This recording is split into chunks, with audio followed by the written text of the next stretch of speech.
Hi, my name is Amy, and I'm the owner of Valor Canine Academy and the head trainer here at Valor Canine Academy in Spokane, Washington. If you're watching this video, it means you just signed up for training, so thank you for choosing Valor. I've put together this video in order to save time in lessons because a lot of the time it takes 10-15 minutes to get through this information at the start of a group class or a private lesson, so why not save everybody's time and money, put together one video, and let you watch it whenever you have free time. This video has about 10 different training topics in it. Feel free to take notes, write down questions, and if there's anything that I don't cover, let me know in your first training session and we'll go over it. First topic is timing. Dogs learn through association, so you need to have good timing. The timing of your praise and the timing of your punishment helps your dog know what you like and what you don't like. Scientists say that if you react to what a dog does within 0.5 to 2.3 seconds, so about a second, they're best able to learn. That means if your dog does something that you like and you immediately praise your dog, that behavior is going to continue because your dog's been rewarded for it. If your dog does something that you don't like and you immediately punish your dog, that behavior is going to diminish because your dog has been punished for that behavior. But timing is really important. You need to catch your dog in the act in order for him to know what it is that he's being praised, punished, corrected for. Consistency is next. What I want you to do is make a list of house rules for your dog. A lot of the dogs that we have in training have bad habits, so in order to teach them what we want, we need to make house rules and stick to them. So rules for the home are things like don't go up on the furniture without permission, don't jump up in my bed, don't beg from the table, don't push past me to go out the door, don't run around like crazy when I get your leash out, things like that. Those are house rules.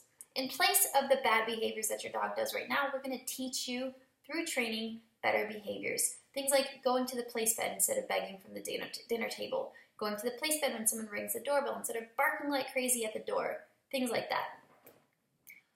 One thing to keep in mind with consistency is that there's no gray area when it comes to a rule. Your dog is either allowed to do it or not allowed to do it. Jumping up is a big one. A lot of dogs like to jump up on their owners. Why? Because the owners allow their dogs to do that. So if you're the type of owner where if you're in a good mood, you let your dog jump on you, and then if you're in a bad mood, you yell at your dog for jumping on you, now you're making your dog nervous. You need to be very clear about what's allowed and what's not. I like to use the 4-year-old grandma rule. If it's a behavior that you wouldn't want your dog to do to a 4-year-old or your grandmother, don't let him do it to you. Jumping up is a big one for that. Motivation is next. Food and water, air, and sex are the 4 primary motivators for a dog. Food is instinctual. Dogs are hardwired to work for food. So in the training process for foundation training, we use a lot of rewards in training. Food and praise are 2 such rewards. What I want you to have your dog do is start working for every piece of kibble that he gets. So instead of feeding your dog from a bowl or free feeding your dog throughout the day, I want you to take your dog's food, and let's say your dog gets 4 cups of food. Take a cup of food and put it in Ziploc bags, and then you're going to use those Ziploc bags as a reward throughout the day for training. So food is going to be a reward for your training sessions at home. Now let's say your dog doesn't care for food. You're like, I tried food, and he turns his nose up at it. I have to go get, steak or chicken in order for my dog to behave. Okay, here's what you're going to do. You're going to not feed your dog for 24 hours. I promise your dog won't die. It's okay. What you're doing is you're creating enough of an appetite for your dog to be willing to work for food. 24 hours, I promise you, your dog will come back in and you'll be like, are you hungry now? And he's going to be like, yes, I am. What do you want from me? That's the kind of motivation that we're looking for. The secondary motivator that we're going to condition dogs to work for is praise. And praise includes petting, smiling, eye contact, physical touch, any of that good stuff. Anything that you give your dog so freely, he needs to start working for it. So your dog is going to earn food and earn praise in this foundation training process. Next is the 10-10 rule. All right, be honest with yourself here. On a scale of 1 through 10, and 1 being not very much, and 10 being a whole lot, what kind of leadership do you give your dog? What would you rate yourself? Are you a 2, not much leadership? Are you a 10, lots of leadership? Where are you at? Next is affection, 1 through 10. 1, not affection, not much affection at all. 10, a whole lot of affection. Where would you rate yourself? Now, you might be thinking, I'm a 2 in leadership and a 10 in affection. That's not good. I am a 10-10. I give my dogs plenty of leadership. They know exactly what's expected of them. They've got structure, they've got rules, they've got boundaries, consistency. And then on the flip side of that, I can cuddle with my dogs on the couch, I can bring them in the bed with me, I can give them table scraps, I can love on them and give them belly rubs and give them tons of praise. Because I have a 10 in leadership, I can give a 10 in affection. But you have to have that balance. So if you're like this, 2, 10, 3, 7, you need to balance that out. And more than likely, if you're having behavior issues, we're going to tell you, you need to up the leadership and cut the affection until your dog starts to demonstrate the behaviors and the mindset that you're looking for. There's nothing wrong with loving on your dog, but there's a huge problem with not giving your dog the leadership that he needs. Structure is next. Right now, a lot of your dogs are running around the house and doing whatever it is that they want.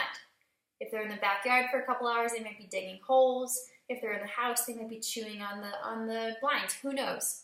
Your dog needs structure. So for the early stages of training, your dog is going to have 3 options. Either be in the crate, tethered to you, or on the place bed. When you get to training, we're going to explain how to have good crate protocol with your dog, what tethering is all about, and how to train the place command. But keep that in mind. Those are your dog's 3 options: crate, tethered, and place bed.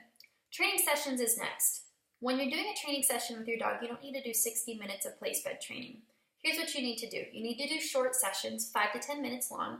Simple sessions, 1 to 3 behaviors, teaching like a sit stay is a behavior, down stay is a behavior, the place bed's a behavior, so there's 3 right there. And you need to do these training sessions often, 5 to 10 times a day. When you add all of that up, you're doing between 25 and 100 minutes of training a day, so about an hour, okay? An hour of training a day is more than enough. Now people ask me, how can I get 10 sessions in a day? Do a 2-minute, or 5-minute session when you wake up. Do a 2-minute session while you're brushing your teeth. 5 minutes, when you're watching TV. 2 minutes on a commercial break. 10 minutes here, 2 minutes there, like all over the place throughout the day for training. You don't have to have just one trainer in the household. It's easier if there's a primary trainer, but really your dog needs to obey everyone in the home.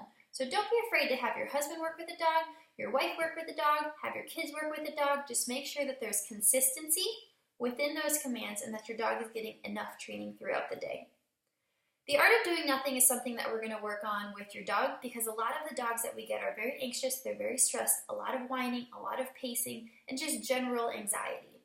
Dogs don't need medication, they need to learn how to be calm. So we're going to teach your dog the art of doing nothing, and that'll all play in with tethering. Setting your dog up for success is something that's really important, and keep in mind this is day 1, lesson 1 of training, so your dogs don't probably know how to walk on the leash. Maybe they get really excited when people come over and they jump up on them. So throughout the training process, if your dog has a bad habit, don't allow your dog to do that. If you know that your dog is going to jump on your friends when they come over, then either have your dog on a leash or put your dog in the crate, but don't let him be off leash. Because then it leads to you yelling at your dog has already jumped and practiced that bad behavior, and now there's chaos. So remember, everything that your dog does is teaching him something. If you don't want your dog to do something, don't give him the opportunity to do it. Everything matters is something just to kind of keep in mind as a general idea. Everything matters. So if throughout the training process, let's say you have a dog that reacts unfavorably towards other dogs, barking, lunging, pulling on the leash, if we're working on dog reactivity with your dog, the last thing we need you to let your dog do is run in the backyard and run up and down the fence line with the neighbor dog.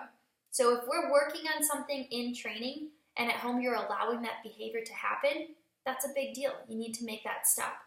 Everything matters. It's not okay if for your dog to jump on you at home and then, be mad at your dog for jumping on someone out in public. Just the same, you can't let your dog pull you to the car and then expect your dog to heel from the car into the training building. Everything matters. When we teach your dog a behavior, you need to apply it consistently. And if we haven't worked with your dog on a certain behavior, you can't let that bad habit happen. That kind of covers our main topics as far as owner education and foundation training. So we have timing, consistency, motivation, the 10-10 rule, structure, training sessions, the art of doing nothing, setting your dog up for success, and the concept that everything matters. If you have any questions, write them down, bring them to our training session, and just know that we're here to help. So if there's anything that you have a question on, ask us. We're available. You can call us. You can email us. We're here for you. I hope that this video is helpful. Have a great day, you guys.